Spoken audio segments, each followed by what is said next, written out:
macam-macam pertanyaannya deh dari community SIDO. Oh, langsung banyak ya ternyata. Sudah ada di waiting room, Pak. Iya. Mungkin teman-teman tim bisa di-highlight mungkin untuk pembicara, atau nanti saya ikut aja di operator. Ya, baik, thank you. Iya.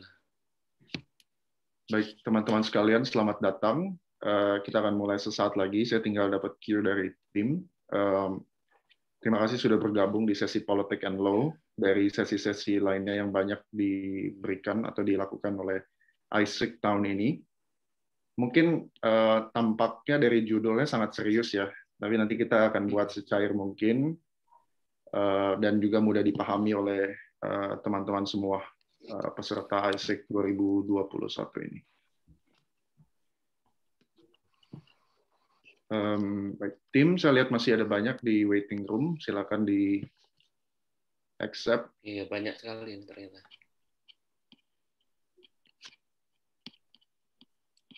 Ada rekamannya ya, Mas Yud? Ini recorded. Recording, oke.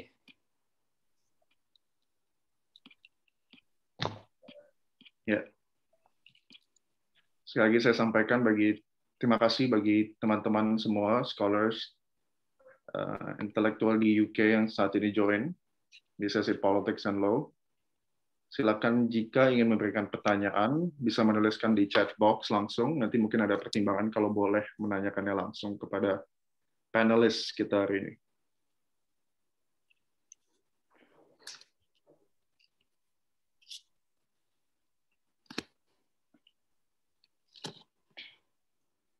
Baik, Sylvia atau Eva, apakah saya bisa mulai atau masih mempersilakan teman-teman lain? Udah bisa kita silakan mulai. Ya. Baik. Selamat malam bagi teman-teman semua di Indonesia. Selamat siang bagi teman-teman di UK. Assalamualaikum dan juga salam sehat bagi teman-teman semua. Semoga berada dalam keadaan sehat, atau mungkin yang saat ini sedang sakit, yang sedang mengikuti diskusi ini juga imunnya naik gitu ya. Mudah-mudahan. Amin. Amin. Hari ini saya sangat bangga bisa memulai diskusi yang termasuk dalam rangkaian ISIC. ISIC itu adalah Indonesian Scholars International Convention, sebuah ruang diskusi yang diciptakan oleh teman-teman scholars di UK untuk mencari solusi, untuk meningkatkan pemahaman, dan exchange knowledge ya mengenai isu-isu yang krusial di Indonesia. Sesinya banyak, Bapak Ibu panelis. Tapi kali ini kita fokus untuk Politics and Law. Tema besarnya, kalau bisa dilihat di layar juga, adalah Indonesia Leveling Up, Enhancing Indonesia's Crisis Resilience. Jadi kita ingin meningkatkan kualitas Indonesia kembali. We want to find out how we can be resilient in facing crisis. Kita tahu bahwa saat ini kita sedang mengalami krisis multidimensional, ya kan, yang tentunya dihadapkan pertama kali oleh COVID-19 pandemic as a health issue, tapi sudah merambat ke isu-isu atau domain lainnya. Event ini disponsori oleh BNI London Branch, the University of Nottingham, and Ministry of Tourism and Creative Economy of the Republic of Indonesia. Tema kali ini adalah Transformation of Political and Legal System in Indonesia's Multidimensional Crisis Vortex. Jadi kita saat ini yang tadi saya bilang berada di pusaran krisis. Tentunya yang terdampak juga adalah mengenai hukum dan politik. Saya rasa mungkin, ya saya nggak tahu ya, relatif saya tidak di Indonesia, tapi yang saya lihat di sini adalah cukup memanas juga belakangan ini. Dan pertanyaan besar, apakah kita harus lupa dengan masalah-masalah politik dan hukum yang lalu sebelum COVID, atau kita harus fokus ke COVID, atau tetap kita harus membicarakannya? Nah, kita saat ini sudah bergabung dengan 3 panelis. Pertama adalah Yang Mulia Profesor Saldi Isra, Hakim Mahkamah Konstitusi Republik Indonesia. Selamat malam, Prof. Saldi. Yang kedua ada Dr. Erlangga Pribadi Kusman dari Departemen Politik atau FISIP Erlangga University. Selamat malam, Pak Erlangga. Selamat malam. Beliau ambil PhD Asia Research Center dari Murdoch University Australia, dan juga Ibu Valentina Segala, Senior Independent Advisor on Legal Policy and Human Rights di Institut Perempuan. Yang sudah aktif sekali advokasi mengenai perlindungan hak perempuan dan mungkin anak ya Bu ya, dan juga advokasi dari Indonesia Sexual Bill. Terima kasih. Kita punya variety of speakers yang akan kasih masukan mengenai isu-isu politik dan hukum di Indonesia. Saya ingin mulai bukan dengan presentasi, tapi pertanyaan pembuka. Maaf, Mbak Sylvia bisa dikasih lihat screen kita? Sedikit saja. Screen yang PPT ya? Betul, betul. Ya. Oke, Baik, tapi begini, kita Indonesia saat ini dihadapkan oleh banyak isu ya, Bapak dan Ibu panelis, dan nanti akan ada di screen, tapi intinya demokrasi Indonesia misalnya dinilai kita sedang regress atau sedang menurun kualitasnya. Kita juga dihadapkan dengan isu-isu bahwa pemerintah fokus menangani krisis kesehatan, tapi ada hak-hak juga yang terbengkalai atau hak-hak juga yang misalnya terberangus lah kalau lebih kasar bisa dikatakan. Lalu juga yang sedang saat ini diuji di Mahkamah Konstitusi, banyak undang-undang yang kontroversial, undang-undang revisi undang-undang KPK, lalu juga mengenai undang-undang ITE ya yang terus sampai saat ini juga kontroversial di Indonesia. Ya mungkin langsung next. Mbak Sylvia. Ya, jadi saya langsung kutip beberapa berita ya, Jokowi dan jalan mundur demokrasi yang tadi saya sampaikan. Next. Ya, ini juga ya isu ya hangat dibicarakan di sini, Bapak Ibu panelis di UK juga. Hukuman jaksa Pinangki yang dipangkas, lalu banyak pertimbangan-pertimbangan yang saya kira mungkin perlu didiskusikan. Lanjut. Next. Undang-undang ITE, yang dinilai bahwa kebebasan berpendapat kita juga saat ini tertekan gitu ya. Lanjut. Ya, lalu yang paling penting dari politik adalah kepuasan publik gitu ya. Saya lihat ada salah satu survei yang dihasilkan di launching Februari 2021, beliau masih memiliki kepercayaan publik yang sangat tinggi di angka sekitar 70%. Nah, saya ingin lihat apakah menurut Bapak Ibu panelis it's normal, it's make sense gitu ya, atau mungkin ada hal-hal lain yang bisa dipertimbangkan. Next. Nah, salah satu wakil ketua MPR menyampaikan bahwa koordinasi pemerintah sangat buruk, khususnya dalam menangani krisis, dan itu harus dimulai dari presiden. Next, kalau mungkin masih ada. Sylvia. Nah ya, Pak Jokowi meminta revisi undang-undang ITE agar tidak membebani masyarakat. Nah itu, jadi kita akan membahas seputar itu, Bapak Ibu panelis. Saya ingin mulai dari Pak Erlangga. Pak Erlangga itu aktif sekali menulis, memberikan kritik masukan terhadap pemerintah Presiden Jokowi pada kasusnya. Salah satunya adalah Pak Erlangga itu berargumen bahwa pemerintah Indonesia di bawah kepemimpinan Presiden Jokowi dapat dikategorikan sebagai new despotism. Istilah yang mungkin bagi banyak orang sulit dimengerti, kita mungkin tidak tahu apa itu ya, Pak Erlangga. Tapi salah satu karakteristik yang disampaikan misalnya Presiden Jokowi menggunakan hukum untuk divide the rule of law, memanfaatkan media untuk manipulate public opinion, dan pemerintah fokus untuk concentrating on wealth and power and so on and so forth. Can you elaborate, Pak Erlangga? What do you mean by new despotism? Dan apa dasarnya Pak Erlangga menyampaikan hal tersebut?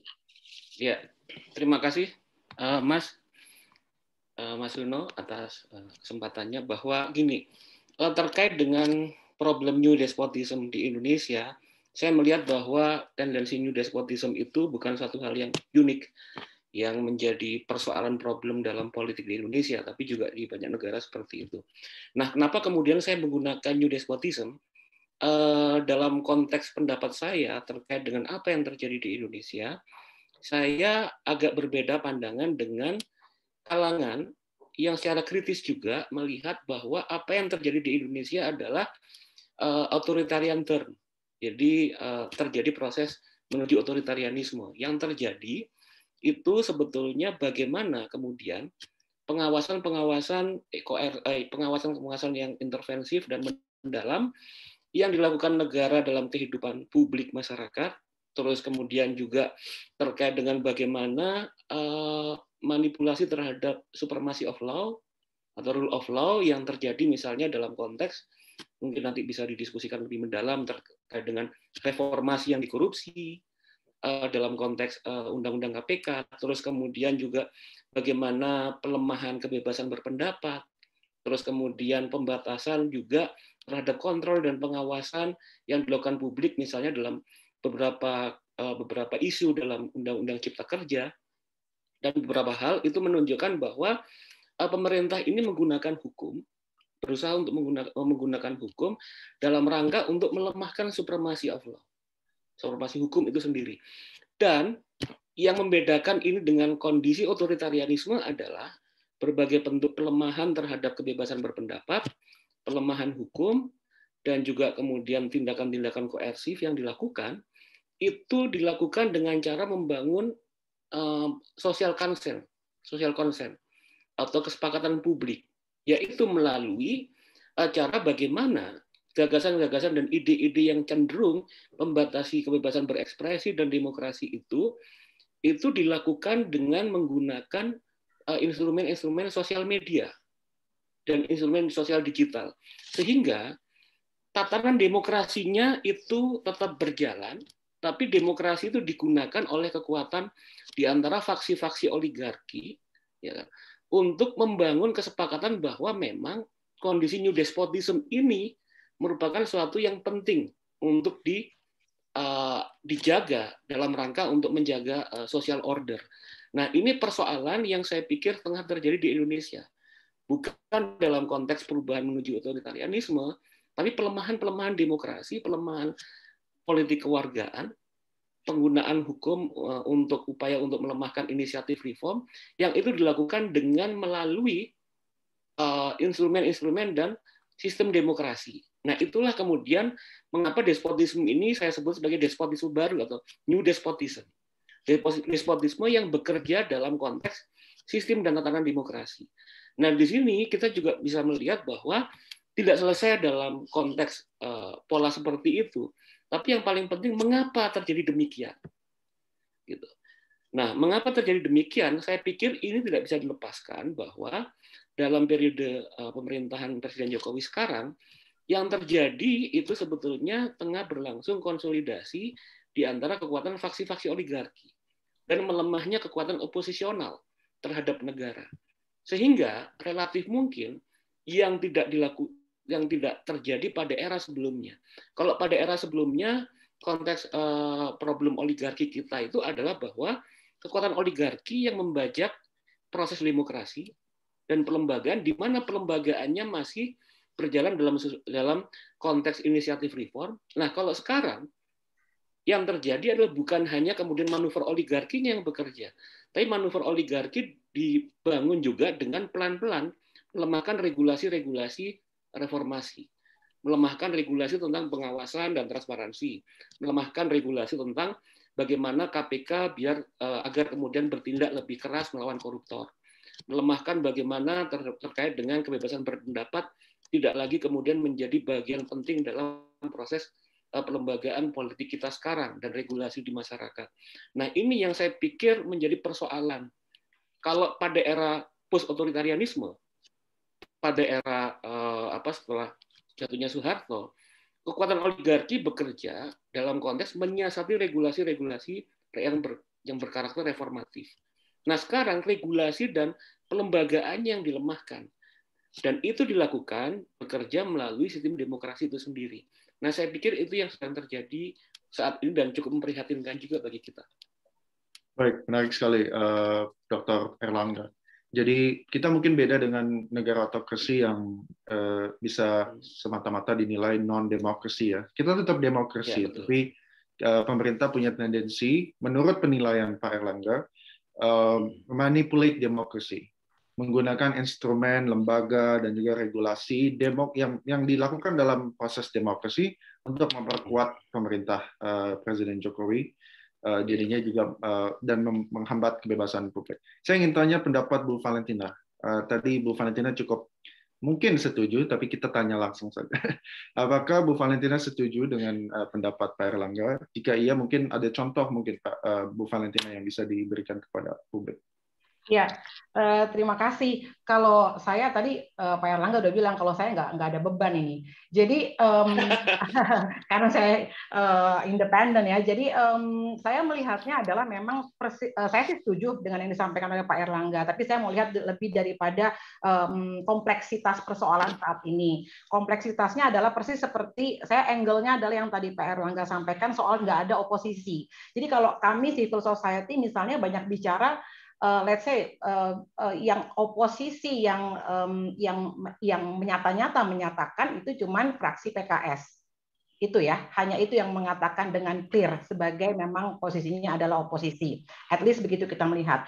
Tapi di kalangan kekuatan-kekuatan pro demokrasi yang lain seperti civil society, seperti para aktivis, kemudian human rights defender, ini memang persis seperti yang Pak Erlangga sampaikan, ini mengkritik pemerintahan saat ini artinya selalu ditantang dengan pertanyaan kita udah lebih baik loh dibanding Myanmar.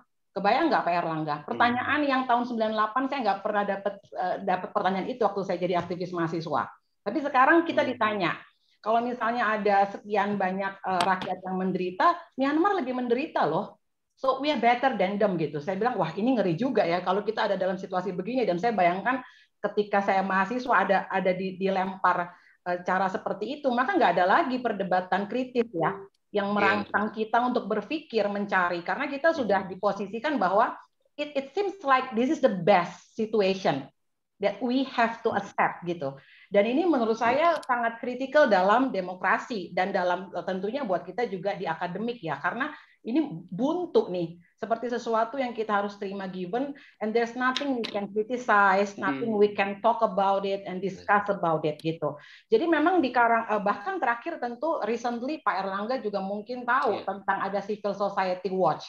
Kan kita pening kepalanya, gitu loh. Itu yang mereka yang dulu selalu juga berteriak tentang demokrasi dan sekarang mau watch civil society. Jadi memang saya pikir kita ada dalam situasi yang memang demokrasi itu kan juga mensyaratkan memang selain tentu supremasi hukum ya, tapi juga adalah ruang untuk cerdas, ruang untuk berdiskusi, ruang untuk kritis, dan itu yang menjadi sangat sulit. Kalau kita mau diskusi itu bukan sekali dua kali di WhatsApp group ada pertanyaan who is better than our current president. Betul nggak Pak Erlangga? Sering banget kita dapat pertanyaan itu. Just show us who is better gitu. Nah ini pertanyaan, mohon maaf ya, ini bukan pertanyaan akademisi gitu loh. Ini udah pertanyaan yang membuat mati dialog, dan saya pikir itu yang nggak sehat saat ini. Jadi I would say that saya setuju apa yang Pak Erlangga sampaikan, kita ada dalam situasi yang sulit, tapi kompleksitasnya menjadi lebih rumit karena tadi polarisasi media juga sama, belum lagi ada buzzer dan lain sebagainya, dan terpecah ya.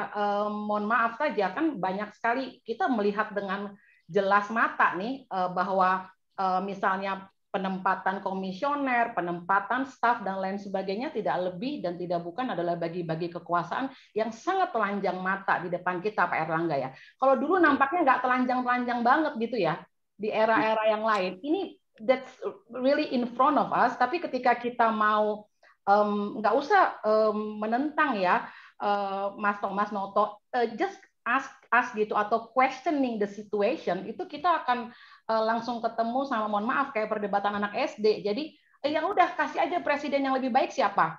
Kamu mau Pak ini, nah, yang dulu gitu. Wah kalau begini caranya ini kita nggak ada discussion dan nggak ada riset, nggak ada macam-macam gitu. Jadi saya pikir that's one of the situation. Dan dalam situasi ini pasti menurut saya akan ada kelompok vulnerable. Itu pasti ada kelompok vulnerable. There will be always gitu ya, the most vulnerable among the vulnerable. Ya, dan dalam situasi itu maka menurut saya ya misalnya agenda-agenda perempuan itu pasti jauh banget ke belakang, itu pasti gitu. Jadi nanti saya akan tanyakan mengenai itu. Ya, agenda prioritas pasti agenda-agenda yang saya tidak bilang tidak penting ya, tapi like KPK itu jelas kita semua ada di situ, kemudian juga di RKUHP yang juga akan sangat debatable, tapi sometimes situasinya nggak nggak sesederhana itu gitu aja sih kalau di ini ya, kalau kita bicara human rights. Jadi more complex dan seperti karena kita bicara desentralisasi, kita bicara Papua, kita bicara Aceh, so it's not only Jakarta dan pastinya gitu. Mungkin itu dulu. Baik, terima kasih Bu Valentina. Saya ingin lanjut dengan Prof. Saldi. Prof. Saldi, ini ya, perwakilan publik, perwakilan kelompok masyarakat umum menyatakan bahwa udah buntu nih kayaknya nih untuk memberikan kritik terhadap pemerintah, udah cukup resah dengan apa yang dilakukan, baik dalam tadi menggunakan instrumen demokrasi untuk memperkuat pemerintah gitu ya. Ada saran atau pendapat ya Prof. Saldi, how to enhance public participation dalam hal ini supaya mereka tidak buntu gitu. Apa yang bisa kita lakukan? Karena di parlemen kan dikuasai kan Prof. Saldi oleh koalisi pemerintah. Tadi oposisinya yang aktif kata Bu Valentina cuma PKS loh katanya begitu. Jadi oposisi publiknya harus apa Prof. Saldi? Ya, saya berupaya sih sebetulnya meninggalkan posisi saya sebagai seorang hakim konstitusi karena saya juga memiliki background hukum tata negara. Mas Erlangga tadi dengan Mbak Valentina itu sudah berupaya menjelaskan situasi konkret sebagian yang sedang terjadi di Indonesia. Izinkan saya mengangkat ke level yang lebih tinggi. Salah satu problem yang kita hadapi pasca perubahan konstitusi itu adalah problem bangunan keseimbangan antara pemegang kekuasaan eksekutif dengan pemegang kekuasaan legislatif. Saya membaca dengan agak detail ya, perdebatan ketika Undang-Undang Dasar diubah tahun 1999 sampai 2002, sebetulnya memang ada nafas yang menurut saya sangat positif, bagaimana memperkuat posisi lembaga perwakilan, sehingga presiden tidak menjadi dominan sedominannya presiden di era Orde Baru di bawah Pak Harto dulu. Dan apa yang dilakukan ketika itu adalah membuat atau merancang desain baru di konstitusi yang mengangkat posisi pemegang kekuasaan legislatif, terutama DPR, bisa lebih seimbang dengan presiden. Pada level itu kita berhasil sebetulnya konstitusi yang diamandemen yang telah diubah selama 4 kali itu berhasil ke level itu. Tapi saya percaya, Mas Noto, para pengubah konstitusi dulu tidak juga membayangkan dengan seberapa parah nantinya kalau suatu titik nanti terjadi kolaborasi antara dua lembaga yang diberi kekuasaan besar untuk menjalankan otoritas bernegara. Nah, sebetulnya kekhawatiran Mas Erlangga tadi berawal dari situ. Ada ketidaksadaran para pemegang kekuasaan, terutama eksekutif dan legislatif, bahwa desain konstitusi itu sebetulnya sudah memberikan ruang agar mereka itu selalu membangun prinsip checks and balance. Tapi dalam perjalanan kemudian, dua kekuatan itu berkolaborasi dengan terbentuknya koalisi besar. Nah, sebetulnya saya berharap Mas Erlangga tadi sampai ke titik itu. Nah, kita dulu kalangan pengkaji dan pemikir hukum tata negara itu berupaya mendorong agar partai politik mau menahan diri, tidak semuanya bergabung ke pemerintah. Kita memang memerlukan pemerintah yang kuat. Kuat dalam pengertian di sini tidak menguasai segala-galanya. Artinya apa? Ada kekuatan yang cukup di DPR untuk bisa mengimbangi posisi pemerintah kalaupun nanti dia bergabung dengan sejumlah partai politik di DPR. Yang tidak terjadi hari ini menurut saya adalah ada pemerintah yang posisinya kuat di konstitusi, ada DPR di salah satu sisi, ada partai yang bergabung dengan pemerintah, ada partai oposisi, lalu ada partai yang sebetulnya yang tidak pernah terbangun hari ini adalah kekuatan partai politik yang posisinya itu bisa posisinya berayun antara suatu saat dia bisa bergabung ke oposisi, suatu saat dia bisa bergabung ke partai pemerintah. Jadi apa artinya? Apapun agenda yang akan dilakukan oleh pemerintah dalam hal ini presiden, dia tidak bisa mengabaikan dua kekuatan besar yang ada di parlemen, yang saya maksudkan tadi, ada oposisi, ada partai yang posisinya berayun, yang satu waktu dia bisa mendukung pemerintah, suatu waktu dia bisa bergeser ke oposisi. Nah, ini yang tidak terbentuk, sehingga kemudian partai politik yang ada itu memang lebih suka bergabung ke pemerintah dibandingkan mempertahankan diri sebagai lembaga yang harusnya menjadi kontrol dari pemegang kekuasaan eksekutif. Nah, bagaimana mengelola ini? Ini pertanyaan sebetulnya harus dijawab oleh Mas Erlangga sebagai orang yang berlatar belakang ilmu politik.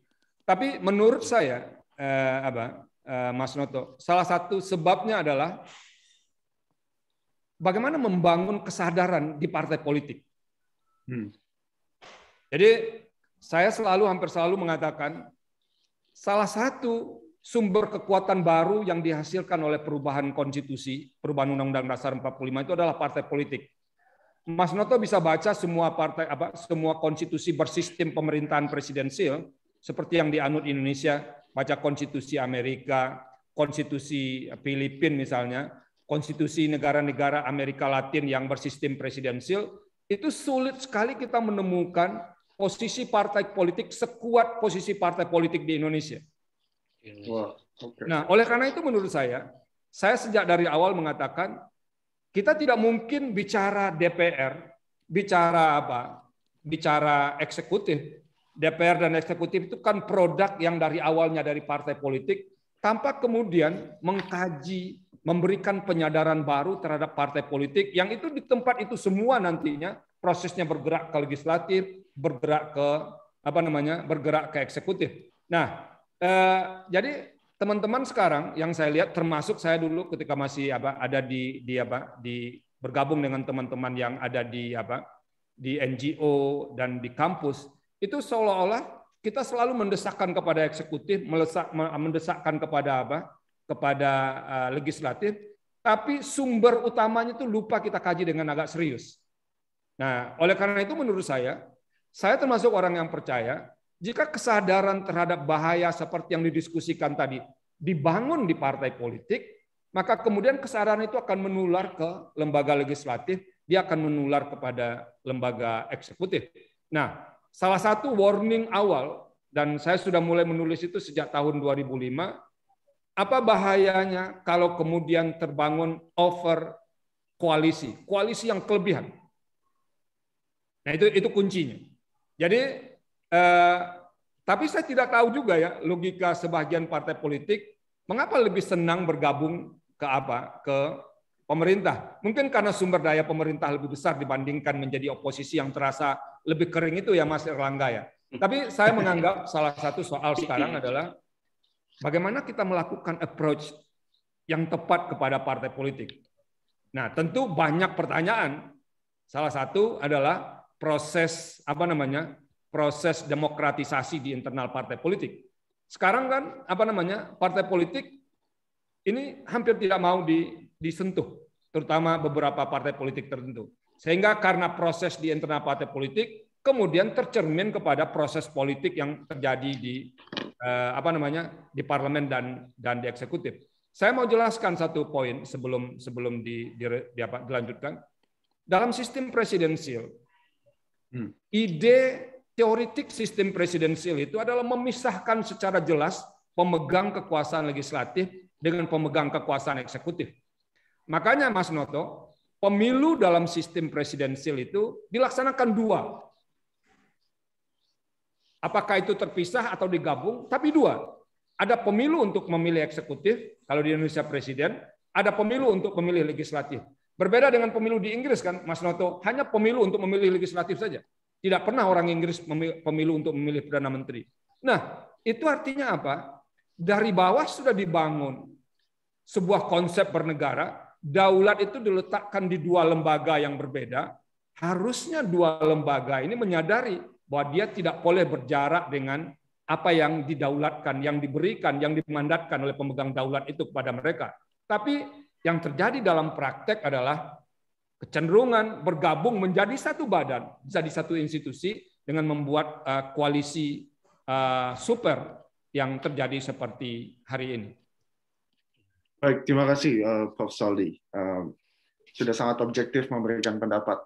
Saya senang sekali. Tapi saya ingin lanjutkan ke Pak Erlangga. Tadi Kita mendengar dari Prof. Saldi bahwa over koalisi gitu ya, istilahnya tadi disebutkan. Memang di satu sisi pada tahun 2019 itu bermanfaat untuk menciptakan konsolidasi politik yang lebih kuat, untuk bisa melebur perpecahan ya atau polarisasi di masyarakat waktu itu. Jadi partai-partai tertentu bergabung kepada pemerintah, bisa disebutkan Partai Gerindra dan sebagainya. Bahkan tokoh yang kita tahu juga menjadi salah satu menteri.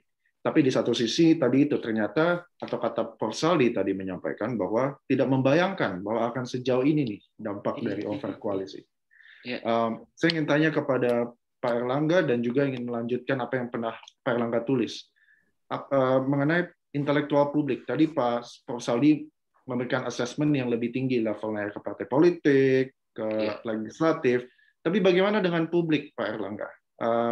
Apakah kita harus terus mengasah intelektualitas kita, memberikan kritik gitu ya?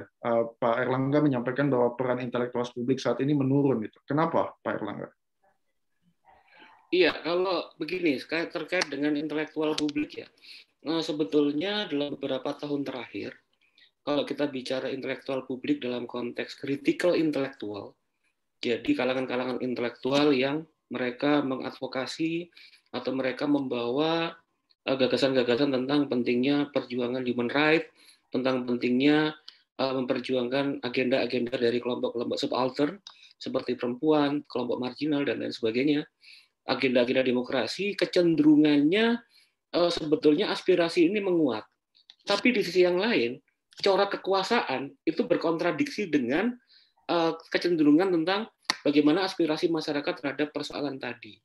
Nah, dalam hal ini yang terjadi sebetulnya bahwa meskipun di tingkat publik concern terhadap isu-isu intelektual, terutama yang terkait dengan isu-isu publik yang kritikal untuk mendorong demokrasi dan human rights, isu gender, isu dan lain sebagainya, itu menguat, tapi pengaruh bagaimana kemudian mempengaruhi arena politik itu yang masih jadi persoalan. Gitu. Sehingga kemudian yang kita lihat bahwa problem yang kita hadapi sekarang itu adalah pengaruh pengetahuan-pengetahuan yang dibawa oleh kalangan intelektual secara kritikal itu masih belum mempengaruhi arena politik kita sekarang. Karena apa? Karena kecenderungannya tadi yang seperti yang diutarakan terkait dengan penguatan konsentrasi elit politik dan elit bisnis ya. Jadi bicara tentang konteks ekonomi politik tidak bisa dilepaskan aliansi antara bisnis dan politik yang menguasai arena politik di Indonesia memiliki kepentingan yang sangat berbeda dan bertentangan dengan kepentingan-kepentingan transformasi sosial yang dibawa oleh kajian-kajian intelektual publik. Nah, di sini kemudian sehingga yang terjadi bahwa ada semacam bottleneck. Jadi di tingkat masyarakat sipil ada dorongan kuat kemudian untuk melakukan perubahan-perubahan yang lebih baik, tapi dalam arena politik seakan-akan seperti tertutup pintu perubahan tersebut. Ini bisa kita lihat misalnya ya, kalau ini saya masuk dalam konteks COVID Corona ya. Sejak awal misalnya ketika kemudian terjadinya pandemi dan mau masuk ke Indonesia, baik kalangan expert, kalangan intelektual, kalangan tenaga kesehatan dan lain sebagainya itu sudah memberikan warning kepada pemerintah gitu. Segera lakukan tindakan yang decisif gitu agar kemudian tidak terjadi seperti sekarang gitu. Dan juga itu berdasarkan pada basis-basis keilmuan yang kuat. Nah, yang terjadi karena kepentingan-kepentingan dari kekuatan elit itu lebih mengedepankan bagaimana ekonomi bekerja gitu dengan kemudian dengan pengedepanan terhadap ekonomi pasar, tapi juga kemudian kurang memperhatikan tentang bagaimana pertahanan sosial masyarakat, sehingga kemudian kita menghadapi problem pandemi yang seperti sekarang. Gitu. Nah di sini saya mau melihat bahwa problem-problem yang tadi kita sebutkan terkait dengan konsentrasi kekuasaan yang begitu besar, terus kemudian kecenderungan despotisme baru, dan juga kemudian kekuatan oligarki yang menguat, ini memiliki implikasi yang kuat, implikasi yang dampak-dampak yang saya pikir negatif juga dalam konteks kehidupan kita. Karena apa? Karena dalam hal ini itu kemudian membatasi bagaimana isu-isu penting yang dibawa oleh kalangan-kalangan intelektual publik dalam dimensi critical knowledge itu agak sulit untuk bisa mempengaruhi proses kebijakan. Nah, dalam PPT yang tadi saya berikan kepada panitia, saya melihat bahwa perlu kemudian kalau kita melihat intelektual publik itu ada 3 dimensi. Pertama itu adalah critical intelektual, kedua itu adalah policy making intelektual, dan ketiga adalah profesional academician. Nah, yang menjadi persoalan critical intelektual tadi kemudian agak sulit kemudian memberikan masukan kepada pengambil kebijakan dalam kondisi seperti ini. Karena apa? Kepentingan-kepentingan dari kekuatan-kekuatan elit bisnis politik yang ada sekarang dengan memanfaatkan dan melakukan manipulasi terhadap demokrasi, ini kemudian membatasi dan melakukan seleksi terhadap pengetahuan-pengetahuan yang benar-benar dibutuhkan oleh masyarakat. Gitu. Nah, itu saya pikir penting, dan mungkin mau saya tambahkan tadi terkait dengan poin penting ya, terkait dengan partai politik gitu, dan kemudian tendensi tentang despotisme baru yang menguat. Nah, ini saya melihat bahwa pertama tadi sudah diutarakan oleh Prof. Saldi Isra tentang bagaimana partai politik itu menjadi penting untuk dirubah lebih baik, direformasi gitu. Nah, kalau kemudian yang saya lihat bahwa yang terjadi sebetulnya pada tahun sekitar 2019 atau 2018-2019 itu sebetulnya saya memiliki perbedaan pendapat dengan kalangan political scientist, terutama terkait dengan isu ini, bahwa sebetulnya polarisasi politik itu tidak terjadi di tingkat elit. Jadi elit politik itu tidak ada polarisasi politik. Itu sangat kelihatan sekali ketika setelah Pilpres 2019 selesai, maka yang terjadi adalah dengan mudahnya mereka bersatu dan melakukan koalisi. Polarisasi itu di tingkat masyarakat. Polarisasi dilakukan di tingkat masyarakat atas nama untuk agar pertama kalangan masyarakat itu tidak terkonsentrasi, tidak fokus pada isu-isu krusial yang penting bagi kita. Tidak kemudian fokus pada isu demokrasi, tidak fokus pada isu politik kewargaan, tidak fokus terhadap misalnya RUU PKS gitu, dan tentang concern perempuan dan lain sebagainya. Mereka kemudian yang terjadi polarisasi dibangun gitu kan, agar kemudian yang terjadi adalah benturan-benturan berbasis identitas di kalangan masyarakat itu sendiri. Jadi benturan berbasis pada polarisasi figur, gitu kan. Benturan berbasis pada polarisasi identitas, misalnya identitas tentang aksi bela umat melawan kemudian NKRI harga mati, gitu. Yang sebetulnya isu-isu tersebut, polarisasi ini tidak kemudian mendorong kita untuk bagaimana mempertahankan dan merawat demokrasi kita. Nah, itu sebetulnya adalah tugas penting kalangan intelektual untuk mencoba kemudian menjelaskan pada kekuasaan dan kepada civil society tentang bagaimana problem-problem krusial yang seharusnya kita tangani. Sehingga kemudian pelemahan dan pembelokan wacana yang berlangsung untuk mengalihkan perhatian terhadap isu-isu penting demokrasi itu tidak meluas seperti sekarang. Saya pikir demikian. Terima kasih, Pak Erlangga. Bu Valentina, kita sudah mengidentifikasi masalah. Kita sudah elaborate tadi dengan cukup jelas. Kalau misalnya Ibu Valentina bisa memberikan masukan, what is the number one priority yang kita harus reform dari sistem politik kita, sehingga kita bisa mempertahankan apa yang tadi Prof. Saldi bilang, the check and balances between legislatif dengan eksekutif. Apa yang perlu kita reform, Bu Valentina? Ya, sebelum masuk ke reform, saya ingin menambahkan sedikit sebetulnya Mas Noto terkait tadi yang disampaikan oleh Pak Erlangga dan Prof. Sadli. Saya pikir dalam kaitan dengan human rights, problem kita saat ini adalah terjadi yang tadinya harusnya masih terkait juga memang dengan politik identitas dan cenderungnya terjadi polarisasi. Saya pikir saya setuju, yang terjadi adalah bukan polarisasi di tingkat elit politik, tapi adalah polarisasi di masyarakat, terutama memang pasca dari kalau saya pikir sih awalnya tentu DKI Jakarta ya, kalau kita bicara itu. Jadi sebelum kita bicara nasional, tapi kita bicara DKI Jakarta, awal menguatnya politik identitas. Nah, dari situ kemudian yang saya perhatikan adalah memang cenderung pergeseran dari kesadaran bahwa dalam kerangka negara hukum untuk menegakkan hak asasi manusia atau human rights yang harusnya state obligation, yang harusnya tanggung jawab negara, sekarang menjadi bahwa masyarakat dilemparkan kepada masyarakat sehingga orang juga tidak terfokus pada bertanya. Misalnya let's see in terms of like COVID gitu. Jadi orang nggak berfokus pada bertanya negara mau ngapain, negara mau berbuat apa. Instead of that selalu ada kayak buzzer dan lain sebagainya yang menyampaikan bahwa ini masyarakat Indonesia bisa loh berbuat sesuatu. Jadi memang terjadi sih menurut saya pelemahannya dalam kaitan dengan penguatan human rights movement itu sangat kentara sekali, di mana segala hal jadinya dipertanyakan lagi. Sebetulnya perempuan bisa kok bantu perempuan, nggak perlu nunggu negara. Nah ini menurut saya juga konsep yang juga keliru, yang tadinya sebetulnya harus bicara state obligation.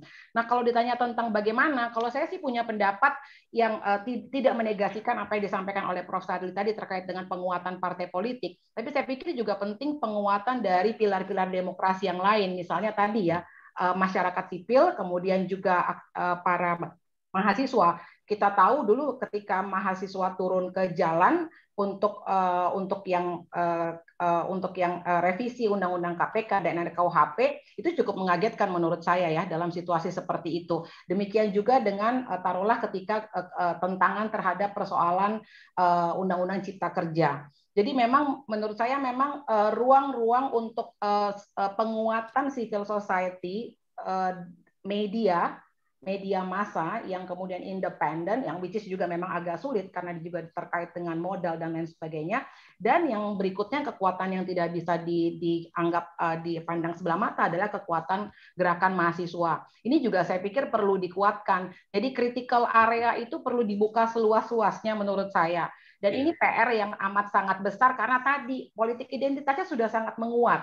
Even di gerakan mahasiswa pun sudah sangat sulit karena Pak Erlangga, para senior-seniornya juga udah masuk semua ke sistem gitu loh. Iya kan? Udah masuk ke sistem semua. Jadi ruang-ruang ini sangat quite different lah dengan waktu saya 98 di mana ketika kita berdiskusi menjadi aktivis mahasiswa tuh kita bisa mengundang banyak pihak untuk bicara tentang untuk kemudian mengkaji dengan clear bagaimana dan lalu kemudian gerakan mahasiswa menjadi balancing ya untuk kemudian bisa membuka ruang-ruang juga termasuk sebagai penekan pressure kepada partai politik. Itu saya pikir juga penting. Baik, terima kasih Bu Valentina. Teman-teman partisipan silakan menyampaikan pertanyaan di chat box. Nanti mungkin 15 menit lagi saya akan bacakan salah satu atau beberapa dulu ya. Saya ingin lanjut ke Prof. Saldi. Silakan jika ingin menambahkan apa yang disampaikan sebelumnya, tapi saya ingin membahas mengenai hyper-regulation, Prof. Saldi. This is not a new issue that happened recently. This is happening for decades di Indonesia. Yang salah satu penyebab misalnya koordinasinya yang buruk, karena salah satunya saling overlapping, tidak mendukung satu sama lain, koordinasinya tidak jelas, dan sebagainya. Anda memberikan masukan bahwa seharusnya ada badan khusus yang diciptakan untuk mengatur atau mengkoordinasikan regulasi yang sangat banyak di Indonesia. Salah satu penyebabnya misalnya Permen, Peraturan Menteri yang Prof. Saldi bilang, ini nih sumber masalahnya juga. Gitu ya. Pemerintah Jokowi kan sudah ada promise-nya ya Prof. Saldi, bahwa ingin membangun badan legislasi nasional.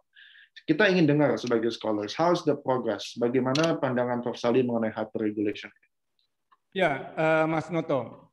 Izinkan saya menjemput kembali apa yang pernah saya ucapkan beberapa tahun yang lalu. Sampai sekarang posisi saya tidak berubah. Baik. Kalau ada pendapat yang mengatakan kita memiliki regulasi atau aturan produk perundang-undangan yang lebih banyak, saya tidak membantah itu. Tapi kalau dilihat levelnya, itu di mana sih ada yang sebetulnya? Munculnya hyper regulation itu di mana? Saya termasuk orang yang dari awal tidak setuju hyper regulation itu adanya tingkat undang-undang. Menurut saya agak keliru pendapat seperti ini. Kalau ada data yang agak lebih komprehensif ya, dari tahun 45 sampai sekarang hampir 76 tahun Indonesia merdeka, sudah berapa ribu sih undang-undang yang bisa dilahirkan? Nah, saya mau gunakan asumsi sederhana. Dalam 10 atau 15 tahun terakhir, itu DPR dan pemerintah bisa menghasilkan undang-undang itu hanya sekitar paling banyak 20 setiap tahun. Di luar undang-undang terkait dengan pemekaran daerah ya, pemekaran kabupaten kota atau pemekaran provinsi. Tapi undang-undang di luar itu jumlahnya sangat sedikit. Itu artinya apa? Bahkan ada dalam 1 tahun itu hanya bisa belasan, 12, 13, 14. Lalu apa argumentasinya mengatakan bahwa terjadi hyper di tingkat undang-undang? Nah, saya justru selalu mengatakan hyper regulation itu lebih banyak terjadi pada peraturan perundang-undangan di bawah undang-undang. Mulai dari yang diproduk oleh eksekutif, dari PP, dari Kepres, peraturan menteri, sampai kemudian produk hukum yang dibuat di tingkat daerah. Jadi kalau kita bicara hyper regulation, sebetulnya menurut saya sangat sederhana untuk diselesaikan. Kenapa? Hyper itu lebih terjadi pada produk-produk kalau di level pusat yang dibuat oleh eksekutif sendiri. Terutama adanya otoritas kepada menteri untuk membuat peraturan menteri. Banyak sekali peraturan menteri, karena kita punya lebih dari 30 kementerian, itu punya otoritas untuk membuat peraturan menteri, dan itu diterima sebagai sebuah peraturan perundang-undangan dalam sistem perundang-undangan kita. Tapi disadari enggak oleh presiden misalnya? Berapa banyak peraturan menteri yang kemudian menganulir otoritas presiden sebagai kepala pemerintahan? Banyak. Saya dulu pernah agak dalam menelaah peraturan menteri di sektor SDM. Banyak sekali. Nah, oleh karena itu menurut saya kalau bicara hyper regulation, sebetulnya presiden punya otoritas yang sangat kuat untuk mengelola ini. Presiden punya otoritas itu diberi oleh konstitusi sebagai Chief Executive Office untuk mengelola itu. Saya ketika Pak Jokowi jadi presiden di periode pertama, di bulan pertama beliau jadi presiden, saya menulis sebuah artikel di Kompas terkait dengan apa yang harus dilakukan oleh presiden di bidang hukum. Sederhana saja.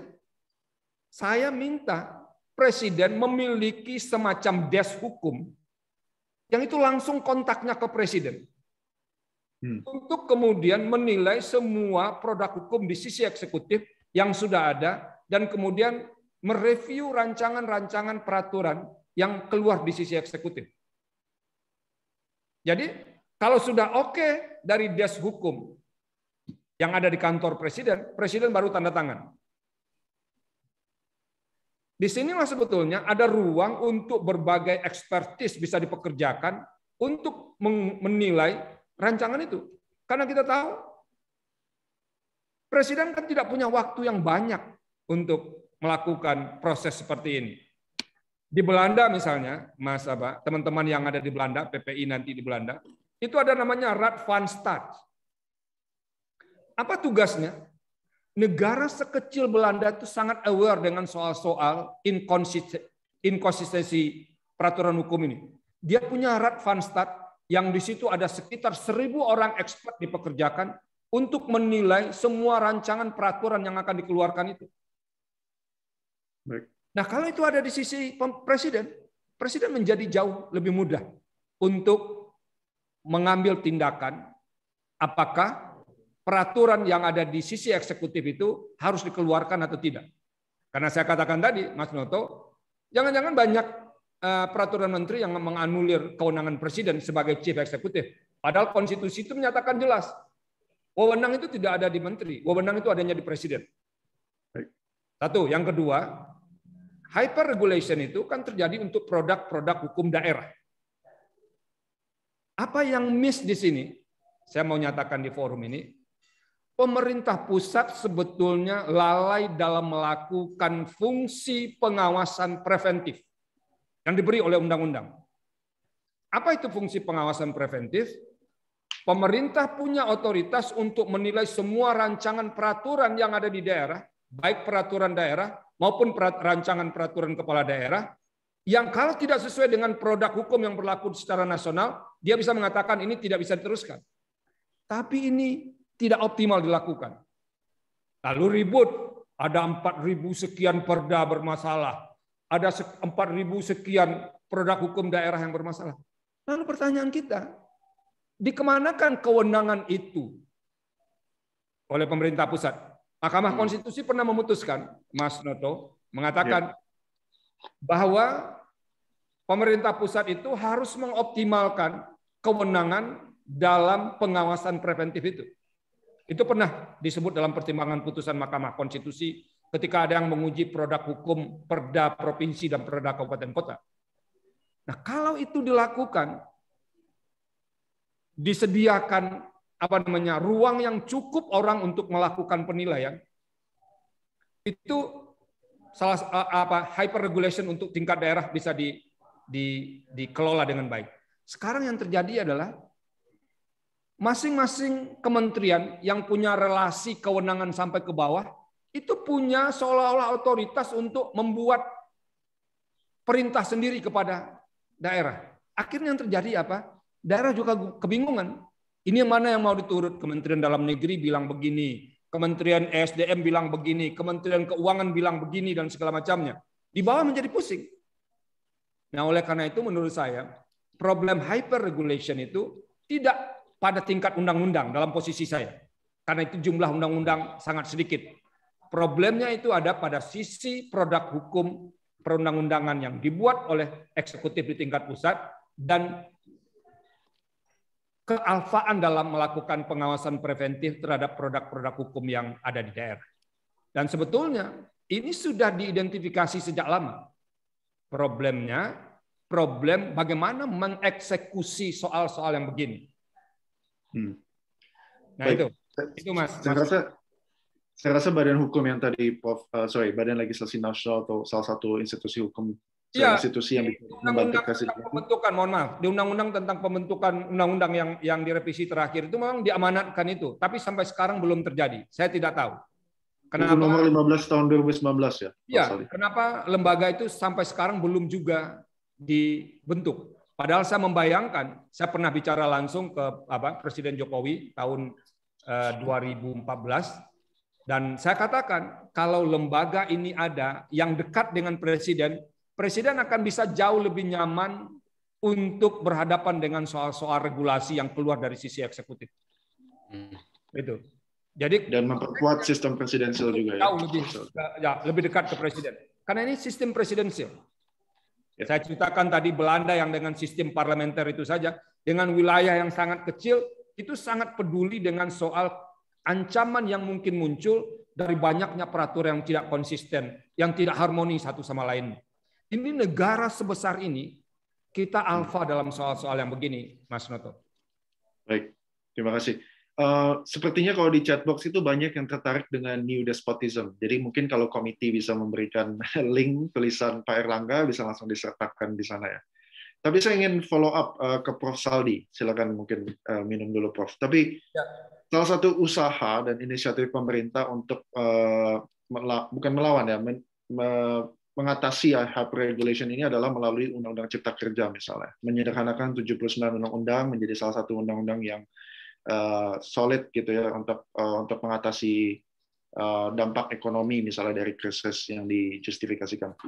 Anda tapi selama ini ternyata juga mengkritisi Undang-Undang Cipta Kerja ini, mempertanyakanlah kalau boleh lebih halus ya Pak, bagaimana misalnya DPR bisa membuat daftar inventarisasi masalah waktu itu ketika proses pembuatan undang-undang dilakukan, bagaimana pendelegasian kalau undang-undang ini diimplementasikan, karena 79 undang-undang disingkat misalnya menjadi satu undang-undang Cipta Kerja kan tentunya delegasinya perlu diatur kan, Prof. Saldi, dalam implementasi. Anda bisa elaborasi kepada partisipan di sini penilaian Anda terhadap Undang-Undang Cipta Kerja. Iya, Mas Noto, pertama ini sedang diproses diuji di Mahkamah Konstitusi ya. Jadi saya tidak boleh menilai itu. Saya sudah sampaikan dari awal. Nah, poin-poin yang tadi dikemukakan Mas Noto itu adalah poin-poin yang saya sampaikan ke pemerintah untuk dijawab oleh pemerintah terkait dengan uji formil Undang-Undang Cipta Kerja ini. Jadi Undang-Undang Cipta Kerja ini kan sedang diproses uji. Dan Mahkamah Konstitusi sekarang sudah mengambil kebijakan bahwa diuji dulu, dinilai dulu keabsahan formalnya. Nah, baru kemudian melangkah ke proses berikut. Jadi poin-poin yang tadi dikemukakan, poin-poin yang saya pertanyakan kepada pemerintah, dan saya minta pemerintah dalam sidang Mahkamah Konstitusi beberapa waktu yang lalu untuk mengelaborasi beberapa poin sehingga nanti bisa lebih jelas Mahkamah dalam melihat bagaimana proses pembentukan Undang-Undang Cipta Kerja. Nah itu, jadi kalau 4 tahun yang lebih dulu tidak mungkin saya mengkritis ini karena belum ada Undang-Undang Cipta Kerja. Jadi yang tadi muncul itu adalah pertanyaan-pertanyaan saya yang di-quote oleh wartawan di beberapa media terkait dengan proses pengujian di Mahkamah Konstitusi. Dan bagaimana sikap saya, sikap Mahkamah, mungkin akan kita lihat dalam beberapa waktu ke depan terkait dengan uji formal ini. Itu Mas Noto. Baik, terima kasih Pak Saldi. Mungkin teman-teman lawyer yang penasaran atau yang belajar hukum ya di diskusi ini bisa langsung cek apa penilaian dari Prof. Saldi di media. Saya ingin lanjut ke Pak Erlangga dan Bu Valentina. Saya ingin membahas isu yang kontroversial, Undang-Undang ITE. Saya langsung mungkin lihat Pak Erlangga geleng-geleng ya mendengar undang-undang ini. Ini isu yang kontroversial, dikatakan sebagai salah satu undang-undang yang memberangus kebebasan publik untuk memberikan kritik. Gitu. Apa assessment Pak Erlangga khususnya terhadap undang-undang ITE? Do we need to revise it? Atau kita sebenarnya we need to live without undang-undang ITE? Apa penilaian Pak Erlangga? Iya, saya pikir begini ya, bahwa keberadaan undang-undang ITE itu kemudian yang harus dikoreksi itu sebetulnya adalah pada jaminan perlindungan terhadap kebebasan berpendapat pertama dari setiap warga negara dalam proses-proses ketika mereka berinteraksi ataupun berinteraksi dalam ruang digital. Itu saya pikir penting. Nah, kemudian kalau kita melihat yang ada sekarang itu saya pikir terkait dengan misalnya bagaimana merumuskan tentang isu-isu penting seperti misalnya hate speech, terus kemudian tentang misalnya isu-isu misalnya tentang apakah kemudian relevan misalnya kemudian menampilkan tentang blasphemy dan lain sebagainya. Itu masih belum fix, belum jelas gitu. Didefinisikan berdasarkan pada semangat-semangat demokratik. Nah, selain itu kemudian saya pikir yang terjadi kalau dalam konteks politiknya ya, politik kebebasan berpendapatnya, kita ini masuk, saya pernah menulis soal ini, yang terjadi sekarang ini kita masuk dalam konteks salah satunya melalui Undang-Undang ITE yang disebut sebagai Orwellian Politics.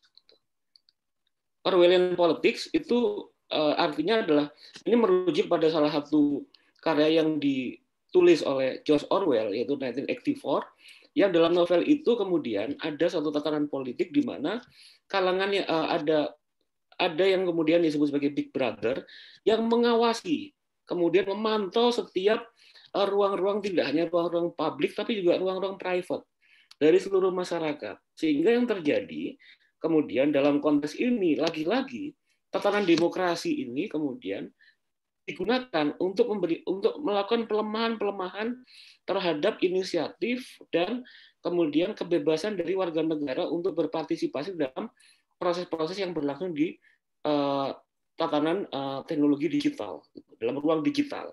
Gitu. Nah, ini yang saya pikir gambaran besarnya yang harus dikoreksi. Gitu. Nah, kedua, kemudian saya bisa memberikan catatan misalnya terkait dengan Undang-Undang ITE ini begini, kalau yang jarang sekali kemudian dibahas, itu bahwa misalnya kekuatan, misalnya begini, mereka yang disebut sebagai kalangan-kalangan korporasi yang kemudian masuk dalam ruang digital, yang kemudian di dalamnya itu muncul dalam bentuk misalnya sosial media, mereka kurang mendapatkan perhatian dan kewajiban yang seharusnya kemudian mereka berikan gitu kepada masyarakat melalui misalnya penetapan pajak atau kemudian tentang perlindungan warga yang kemudian menjadi bagian dari konsumen di netizen di dalamnya. Mengapa isu ini penting? Karena kemudian yang terjadi dalam beberapa beberapa aktivitas di digital, bahwa informasi-informasi yang kemudian didapatkan dan diserap dari aktivitas kita, itu kemudian sangat mudah dan sangat rentan kemudian untuk dikomodifikasi atau kemudian dijual ulang. Nah, regulasi-regulasi yang terkait hal inilah yang saya pikir penting. Pertama, untuk jangan sampai melalui undang-undang ITE ini yang sebetulnya sudah terjadi sampai sekarang dijadikan instrumen bagi pembatasan dan pengawasan terhadap tindakan-tindakan dan aktivitas-aktivitas dari tiap-tiap warga negara yang justru melemahkan agenda-agenda penting politik kekeluargaan, demokrasi, dan hak asasi manusia.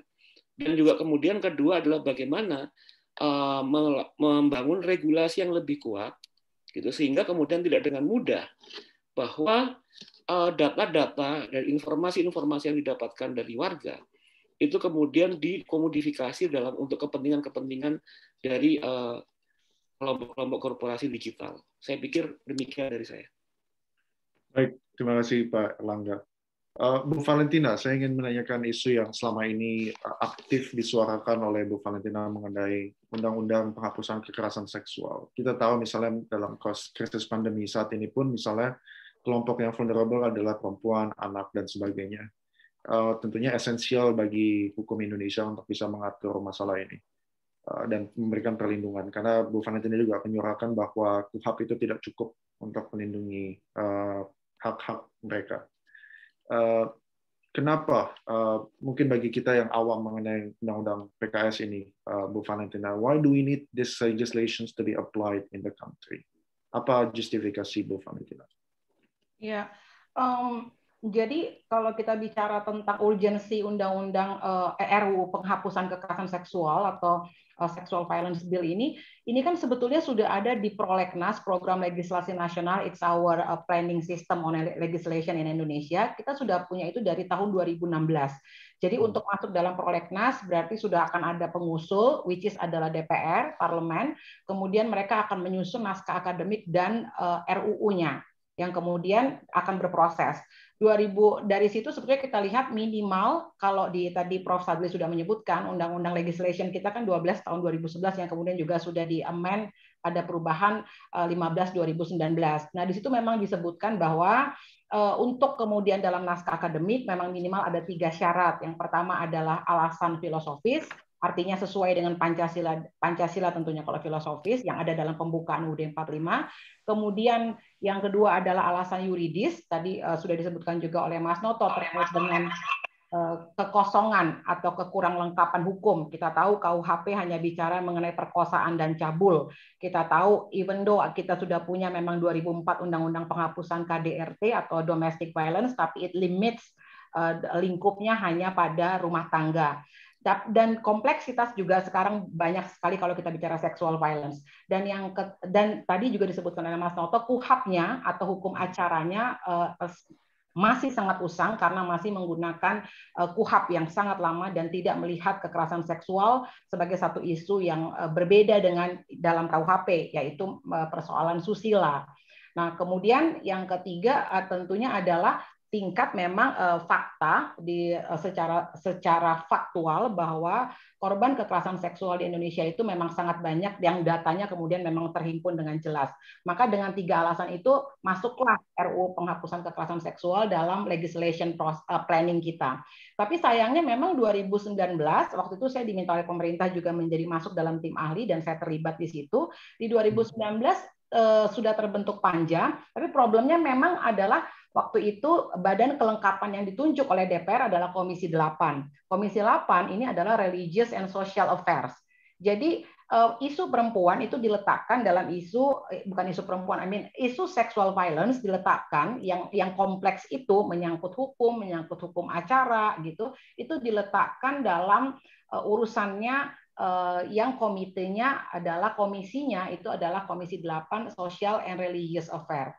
Akhirnya kita terbentur, saya pikir tadi di chat juga banyak yang bicara tentang penguatan fundamentalisme ya, yang kemudian isunya adalah bahwa RUU PKS ini pro LGBT, RUU PKS ini dari luar negeri, ini bukan buatan Indonesia, dari luar negeri yang liberal ya, yang tidak berpancasilais, yang kemudian mendorong adanya zina dan lain sebagainya. Ini kemudian kemudian membuat panja, padahal sudah terbentuk panja waktu itu Prof. Sadli, kebayang ya, sudah terbentuk panja 23 sekian orang anggota DPR di Komisi 8, kemudian sempat melakukan pembahasan dengan masih tingkat 1 dengan pemerintah, tapi kemudian tidak berhasil ketok palu dan akhirnya masuk di Prolegnas 2020, dan di 2020 kembali lagi menjadi kontroversi di Indonesia karena lagi-lagi tadi dikatakan ini adalah ide dari Barat, bukan ide Indonesia dan lain sebagainya, dan pro LGBT, maka kemudian di drop di Prolegnas 2020. Lalu kemudian terjadi lagi banyak masalah di situ, sehingga sekarang ada di Prolegnas 2021, tapi kita nggak tahu lajunya. Dan di Prolegnas 2021 ini dalam pembahasan yang sekarang, RUU PKS memang akan ada di Balek. Jadi di legislation body yang memang di Balek dia adalah nanti rencananya untuk tidak di Komisi 8 yang specifically itu bicara tentang isu social and religious. Nah, terkait dengan yang tadi Mas Novel yang disampaikan juga sebelumnya mengenai Undang-Undang ITE, memang nanti ini sangat penting dalam kaitan dengan materi muatan di RUU PKS, di RUU kekerasan seksual, karena kita tahu Undang-Undang ITE ini dalam kepala para women's human rights defender ini lebih banyak sebetulnya mengkriminalisasi korban kekerasan seksual. Seperti yang kita tahu kasus yang ramai adalah kasus Baik Nuril, di mana dia adalah korban sexual violence, tetapi kemudian dia kena oleh Undang-Undang ITE dan Presiden Jokowi harus mengeluarkan amnesti untuk itu. Jadi memang nanti RUU penghapusan kekerasan seksual, jadi para pejuang yang sedang memperjuangkan RUU penghapusan kekerasan seksual ini juga melihat harus ada pasal yang nanti akan juga mencabut pasal dalam Undang-Undang ITE yang terkait dengan yang seringkali mengkriminalisasi perempuan korban.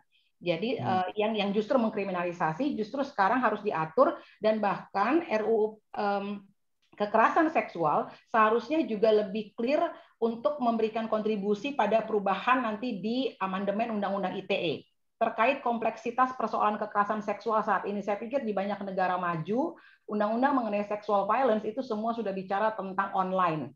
Ya, jadi online gender based violence, dan ini kita belum punya sama sekali bagaimana pengaturannya dan lain sebagainya, termasuk untuk misalnya pengecualian pemidanaan seperti kasus Baik Nuril ketika dia men-sharekan konten atau muatan pengalaman yang tidak mengenakan, yang sexual violence yang dia alami, sexual harassment yang dia alami kepada seseorang, lantas dia justru kena Undang-Undang ITE untuk itu. Jadi saya pikir ini saling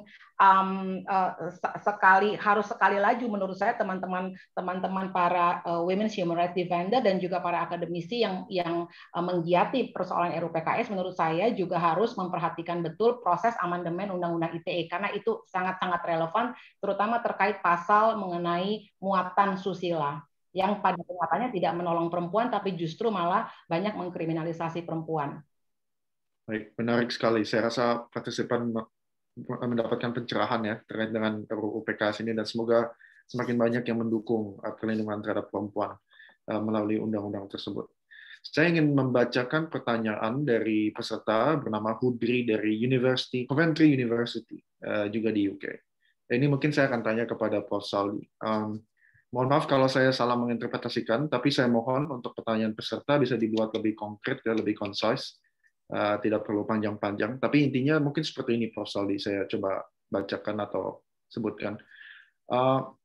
Selama negara ini fokus untuk perang terhadap radikalisme agama, tapi dalam proses pelaksanaannya banyak sekali yang menggunakan kontrol sosial media dalam rangka perang terhadap radikalisme agama. Bagaimana menurut Prof. Saldi terhadap perang terhadap radikalisme agama ini yang justru melahirkan tindakan yang menurut Hudri ini dalam tanda kutip radikalisme terhadap masyarakat. Jadi kontrol yang sangat kuat terhadap sosial media yang biasa dilakukan untuk mengecap seseorang radikal dan sebagainya. Silakan Prof. Saldi. Ya, terima kasih Mas Noto. Jadi begini, sebetulnya radikalisme agama itu kan sebetulnya problem universal ya. Karena tidak hanya terjadi di Indonesia, tapi juga terjadi di banyak tempat. Nah, memang negara dituntut menemukan caranya sendiri, caranya masing-masing, bagaimana mengelola menghadapi radikalisme agama yang terjadi di masing-masing negara. Nah, saya melihatnya begini, memang sekarang sedang muncul kekhawatiran baru ya, Mas Noto. Kita lihat dalam konteks yang agak lebih umum, apa yang terjadi di negara, sebelum saya sampai ke sana, banyak orang mengatakan faktor pendidikan itu berpengaruh terhadap munculnya soal yang seperti ini.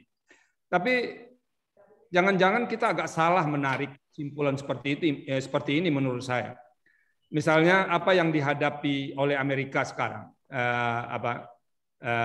dalam beberapa waktu terakhir juga muncul gerakan-gerakan radikal ya, dalam bentuk yang bermacam-macam. Mungkin juga ada yang menggunakan isu agama, walaupun tidak sekuat yang ada di Indonesia. Nah, kita hal paling mungkin yang kita bisa lakukan adalah bagaimana kelompok terdidik kita membangun kesadaran bersama bahwa sebagai sebuah negara kita sudah punya platform bersama. Itu menurut saya yang paling penting dihidupkan kembali. Ada platform bersama yang disepakati bersama, dan di atas platform itulah sebetulnya negeri ini dibangun.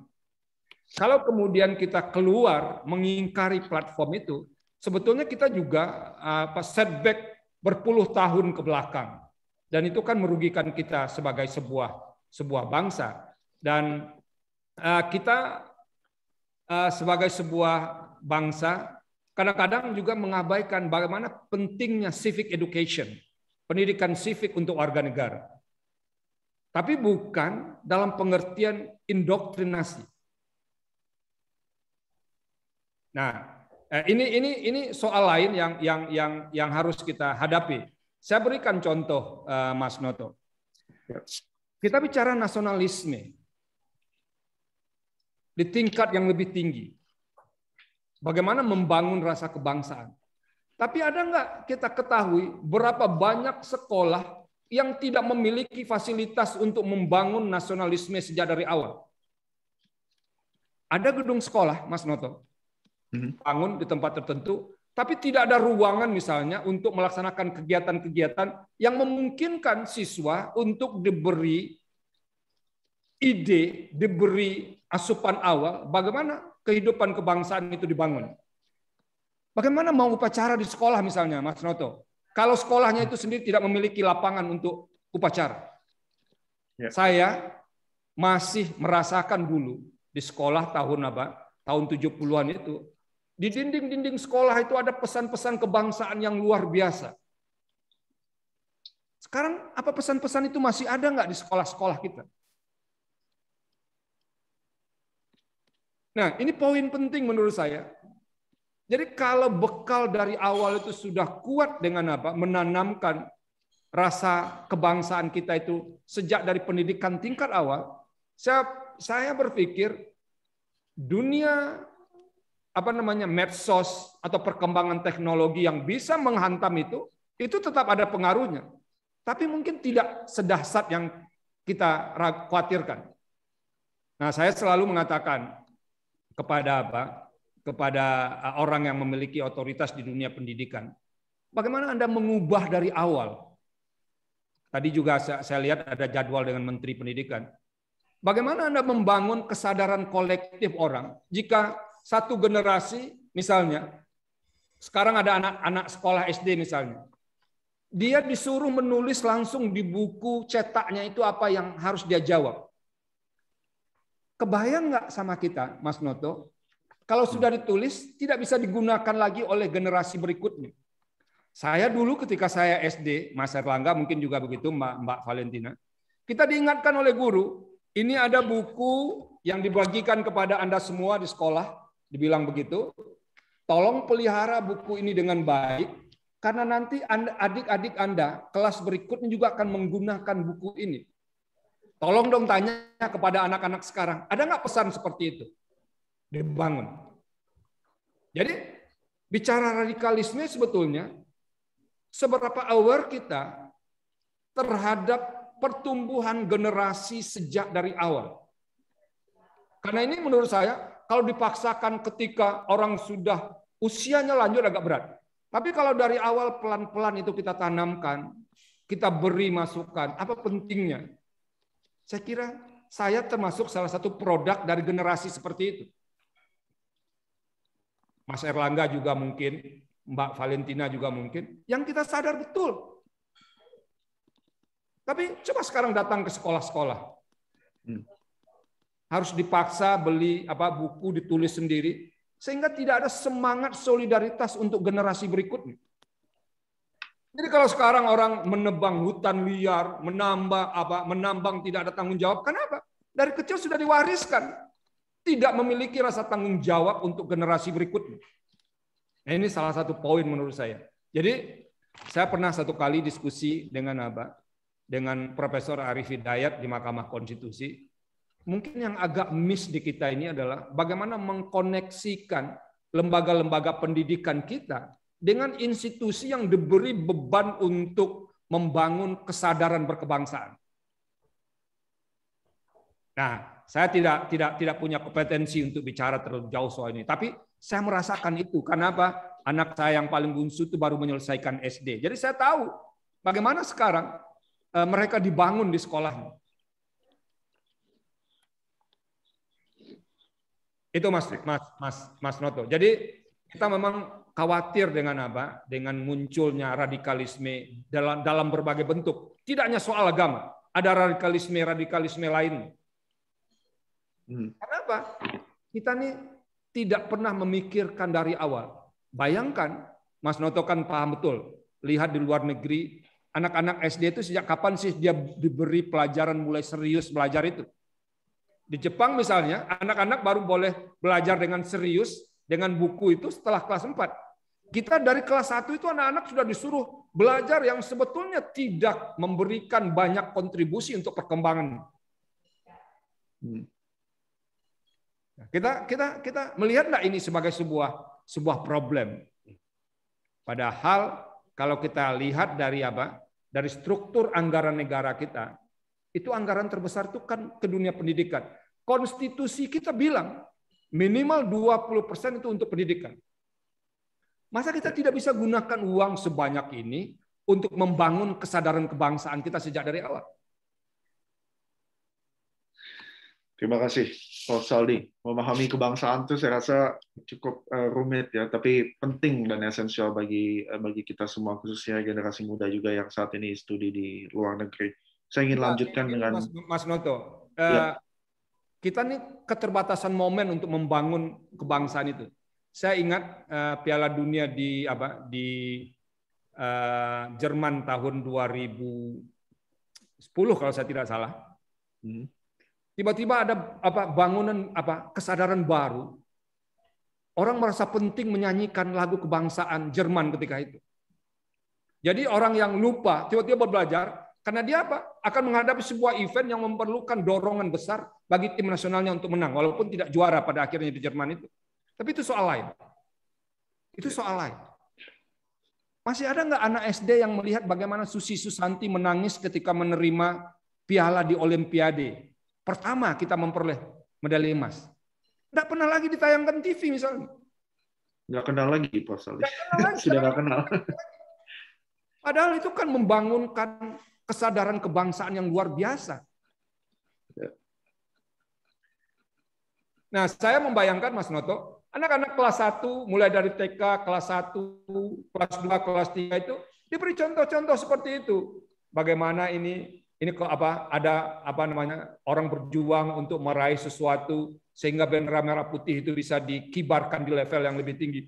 Itu akan memberikan pesan yang jelas ketimbang harus sejak kecil tuh bawa buku bertumpuk-tumpuk untuk dihafal.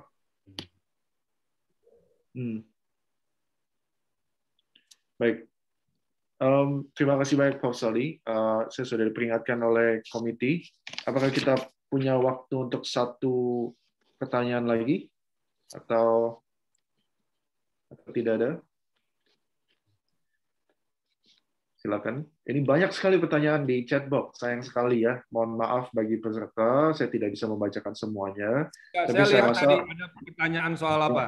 Kalau nanti ada lembaga apa namanya des undang apa regulasi yang di sisi presiden, apa Ya. tidak biasa eksekutif?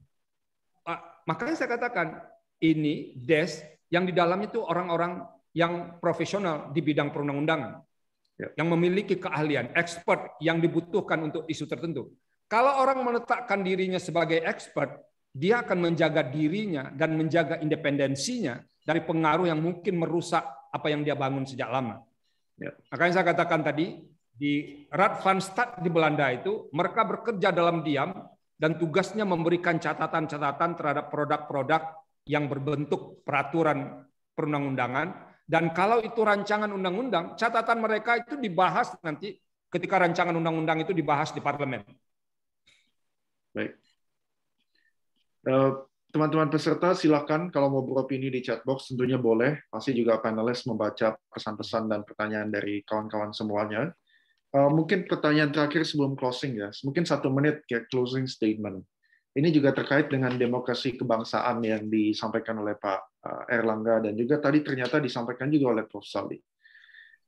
Konkretnya, panelis sekalian, bagaimana menumbuhkan demokrasi kebangsaan? And we as a Indonesian, dimanapun kita berada, what can we do untuk bisa memperkuat demokrasi berdasarkan kebangsaan itu tadi? Mungkin kalau kita saya nggak mungkin balik lagi ke SD kan, Prof. Saldi. Jadi saya butuh mungkin pesan yang konkretly bisa Tapi saya ada lakukan. Yang banyak Ya. begitu, Mas. Lintas generasi yang saat ini mungkin generasi muda saat ini yang masih menempuh studi, what can we do untuk memperkuat ini? Silakan Pak Airlangga dulu mungkin, singkat sekali ya. Iya, saya pikir gini bahwa satu hal yang hilang misalnya ya dalam konteks kehidupan bernegara kita atau kehidupan bermasyarakat kita ini ketika kebangsaan dan demokrasi itu dianggap sebagai suatu hal yang terpisah. Pengedepanan pada dimensi kebangsaan itu kemudian memiliki kecenderungan untuk melemahkan demokrasi. Padahal kalau kita melihat dari para pendiri Republik kita, misalnya yang pernah saya kutip itu, Bung Hatta itu bilang bahwa pilar negara yang mau dibentuk Indonesia itu harus berdasarkan 2 hal, yaitu ada dimensi kebangsaan dan ada dimensi yang disebut kerakyatan atau demokrasi. Nah, dengan cara seperti itu maka sebetulnya kebangsaan ini bisa dibangun dengan cara yang lebih inklusif, merangkul semua pihak dan berdasarkan pada kesetaraan. Kalau kebangsaan itu dipisahkan dari demokrasi dan kerakyatan, maka yang terjadi bahwa kebangsaan menjadi alat politik, menjadi instrumen politik bagi kekuatan-kekuatan yang lebih dominan untuk memaksakan kepentingannya bagi kalangan yang banyak orang. Nah, saya pikir dimensi ini yang sebetulnya adalah bagian inheren dari perjalanan kita, perjalanan sejarah Republik Indonesia, itu yang sebetulnya harus dikedepankan bahkan juga kepada teman-teman yang sekarang sekolah di luar, gitu. Misalnya di Inggris atau PPI di tempat yang lain, bahwa kita ini memiliki warisan kebangsaan yang sebetulnya solid, yang kuat, gitu, yang demokratik, yang sebetulnya tradisi seperti inilah sebetulnya yang harus kita tanam terus ketika kita berbicara tentang warisan Indonesia. Demikian. Terima kasih. Bu Valentina, apa pesannya kami yang scholars yang mungkin nanti akan terjun aktif seperti Bu Valentina di civil society? What can we do? Ya, yang pertama yang mau saya katakan adalah dalam Indonesia itu kedaulatan berada di tangan rakyat. Ini yang sering kita lupakan. Jadi kedaulatan berada di tangan rakyat. Tolong diingat betul ketika kita bicara kebangsaan, kita bicara tentang rakyat, tentang rakyat. Dan rakyat itu tidak homogen. Itu kenapa saya mau pinjam juga misalnya apa slogan SDG saat ini tentang no one left behind. I think one of the challenge itu adalah, ya buat saya adalah teruslah memikirkan rakyat, carilah terus kelompok-kelompok yang paling menderita, yang marginalized. When we see tentang rakyat, kita nggak bisa lihat itu cuma Jakarta, Menteng gitu Pak Airlangga ya. Bukan itu, that's not. Gitu. This is sangat kompleks and we can contribute Dalam banyak hal kita punya banyak sekali PR kalau kita bicara tentang bagaimana memperjuangkan kedaulatan agar berada di tangan rakyat, bukan di tangan eksekutif, bukan di tangan legislatif, tapi harusnya berada di tangan rakyat. Itu aja yang harus terus diingat. Dan kalau tadi Prof. Sadli bilang memang betul sekali ya, ini PR. Sometimes saya cuma mau bilang bahwa kalau bicara lagu Indonesia Raya, saya mau bilang lagu Ibu Pertiwi diingat terus deh ya. Jadi apalagi kalau kita lagi bicara karangan Pak Ismail Marzuki, jadi kalau kita bicara tentang Indonesia yang sedang Indonesia, itu nggak bisa diwakilkan 1-2 orang yang bicara hal yang luar biasa bagus-bagus gitu. Tapi kita juga selalu ingat Ibu Pertiwi yang seringkali justru left behind. When we talk about Ibu Pertiwi, kita harus bicara tentang perempuan, disabilitas, orang miskin yang sulit mengakses, lain sebagai orang miskin, dan macam-macam lagi.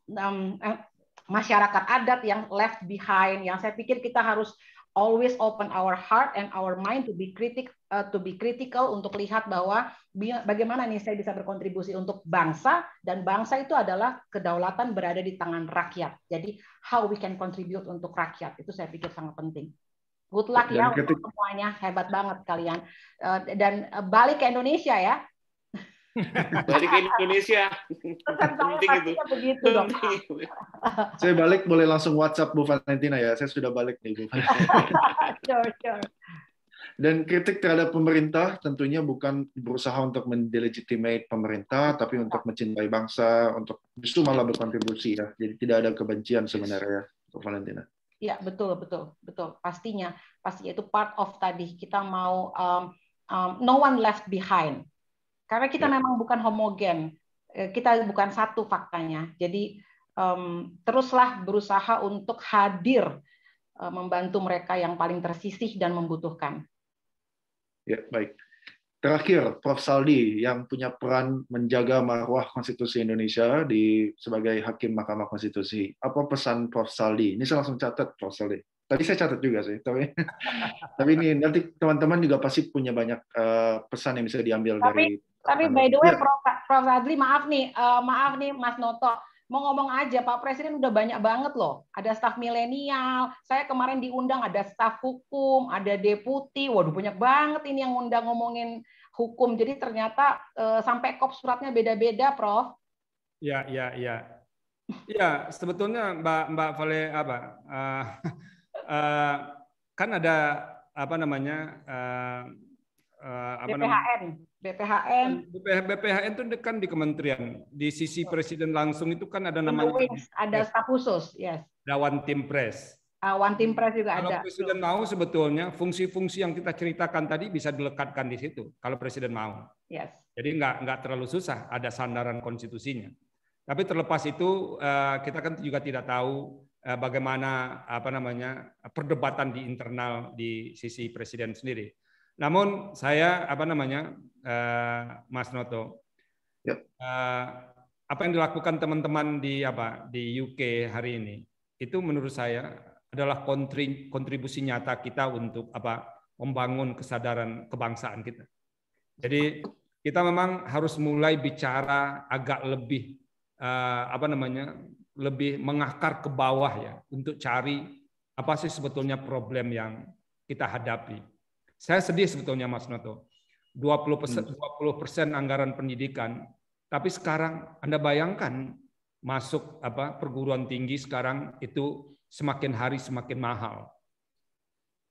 Bagaimana kita mau mengatakan bahwa mencerdaskan kehidupan bangsa itu salah satu tujuan bernegara loh, yang ada di pembukaan Undang-Undang Dasar 1945. Itu tujuan bernegara, mencerdaskan kehidupan bangsa salah satunya. Sementara di sisi lain beban kepada peserta didik itu makin hari makin meningkat. Ini untuk level universitas misalnya. Untuk masuk dari level bawah saja. Itu bukan soal sederhana. Jadi intinya apa sebetulnya? Sekarang adalah dulu ketika menjadi Tony Blair menjadi Perdana Menteri. Dia berkampanye pendek saja kepada para pemilihnya di Inggris. Kalau dia terpilih menjadi Perdana Menteri katanya, tugas yang akan dia laksanakan itu ada 3. Gitu. Pertama pendidikan, kedua pendidikan, ketiga pendidikan. Itu Mas. Mantap. Baik, terima kasih. Terima kasih Prof. Saldi, terima kasih panelis Ibu Valentina dan Pak Erlangga sudah bergabung dalam ICEC. Terima kasih juga kepada partisipan yang sudah memberikan opini, pertanyaan, dan juga berpartisipasi khususnya dalam ICEC tahun ini. Saya mendapatkan pesan yang sangat banyak gitu ya dari panelis, dan mudah-mudahan peserta juga mendapatkan ilmu yang banyak dari mengikuti acara ini. Saya ingin menyerahkan langsung kepada kami panitia kalau misalnya ada pengumuman lainnya.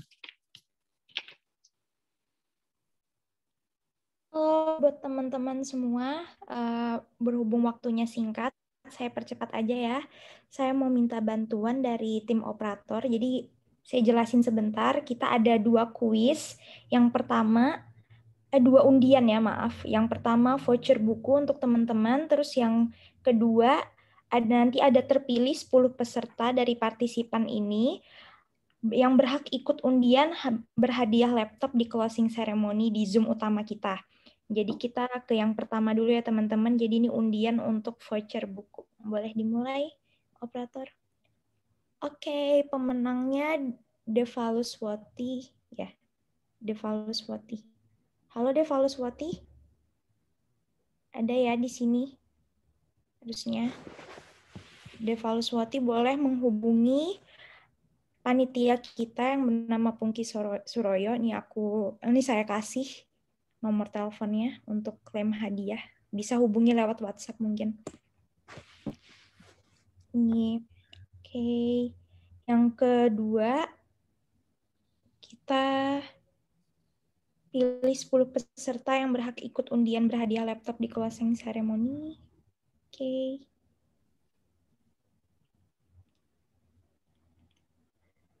Ya, dari 10 ini ada Dito Rizal, Endi Rahmat, Fiona Alisa, Unggul Sagena, Gatari Amelia, Jeff Bisar, Triwulandari, Ilham, dan Budi Santoso. Boleh ke closing ceremony sekarang di Zoom utama kita untuk ikut undian berhadiah laptop. Sampai ketemu teman-teman di closing ceremony. Terima kasih. Baik, terima kasih. Terima kasih, Selvi. Saya sebenarnya ingin tanya mengenai undang-undang 3 periode, tapi tentunya waktu tidak menghendaki. Kita akan lanjut ke diskusi selanjutnya. Saya akan langsung WhatsApp Bu Valentina, Pak Erlangga, dan Prof. Saldi kalau tiba di Indonesia. Ya, tapi terima kasih banyak.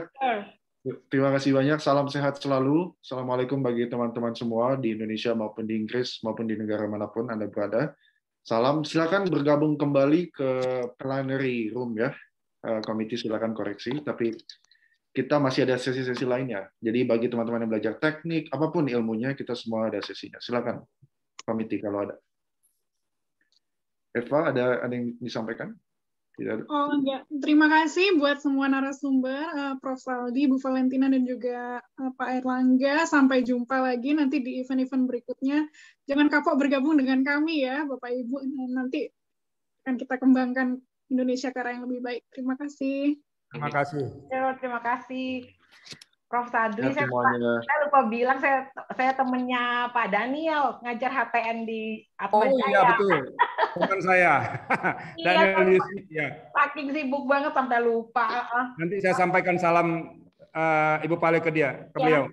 Saya WA juga nanti beliau langsung pasti saya langsung kabarin deh. Saking repot. Jadi belum ngontak. Mas Erlangga nomor HP-nya masih yang lama ya? Oh, udah ganti, Prof. Nah, nanti kita cari nomor barunya. Oke. Saya minta sama Mas Faiz nanti. Oke, baik. Kita akhiri dulu. Mas Erlangga ternyata ada di Facebook, Prof. Jadi nanti saya tinggal. Iya, teman-teman. Kalau saya tidak Prof. Saldi nggak Facebookan? Prof. Saldi tidak punya Facebook, tidak punya Instagram. Dan udah benar itu. Nanti kita minta nomornya ke Pak Daniel aja ya, Prof. Ya, silakan Bu Vale. Makasih banyak. Ya. Sehat-sehat semua. Terima kasih. Ya, sehat semua kita. Teman-teman di UK sehat juga semua ya. Teman di UK semangat Prof. ya. Prof. Saldi, nomornya sudah saya ini. Terima kasih, Prof. Oke. Ya, terima kasih. Terima kasih semuanya. Sampai jumpa lagi. Mau foto bersama nggak, Mas? Ayo foto. Ayo. Boleh. Oke. Boleh. Komite nanti juga screenshot kayak mungkin banyak. Yes, please, gitu aja kali ya. Karena kita Maaf, silakan bagi yang ingin open camera. Open kamera.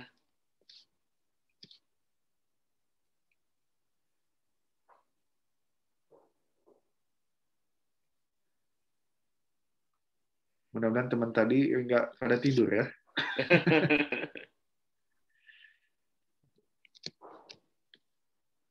I don't think on the issue politics and law pada tidur ya. Biasanya sih pada bangun. Pada panas ya. Tapi banyak nih yang komen tuh kayak pikir pada ngomong gitu. Iya sebenarnya. Ya, oke, kalau sudah siap untuk on cam semuanya, boleh silakan memperlihatkan gaya terbaiknya. Kita follow dalam 3, 2, 1. Oke, terima kasih semuanya sudah difoto.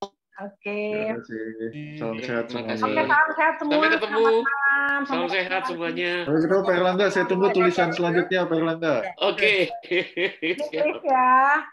Yuk. Izin dulu, Liv. Baik. Yo, assalamualaikum, selamat malam, selamat siang.